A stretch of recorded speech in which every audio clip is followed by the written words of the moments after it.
রাঙামাটির কাপ্তাই হ্রদে এই প্রথমবারের মতো একটি নতুন প্রজাতির আয়ের মাছের সন্ধান পেয়েছেন বাংলাদেশ মৎস্য গবেষণা ইনস্টিটিউটের বিজ্ঞানীরা। বাণিজ্যিকভাবে গুরুত্বপূর্ণ এই মাছটির বৈজ্ঞানিক নাম স্পেরেটা আওরালা। গবেষকদের দাবি, এই প্রজাতির মাছটি দেশের মিঠা পানির জলে আগে কখনো শনাক্ত হয়নি।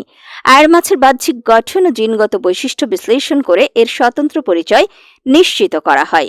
বিএফআরআই ও নদী উপকেন্দ্রের রাঙামাটি শাখার গবেষকরা জানান, স্পেরেটা আওর ও স্পেরেটা সিংহালা নামের দুটি বিপন্ন প্রজাতির আয়ের মাছ আগে থেকেই পরিচিত। কিন্তু কাপ্তাই হ্রদে পাওয়া এই নতুন প্রজাতিটি শরীরের গঠন, ম্যাক্সিলারি বার্বেল, চোয়াল, এডিপোস ফিন, অক্সিপিটাল প্রসেস ও এপিনিউরাল শিল্ডের গঠন অনুযায়ী একেবারেই আলাদা বৈশিষ্ট্যের। নতুন প্রজাতির এই মাছের ওজন 1 থেকে 1.5 কেজির মধ্যে হয়ে থাকে।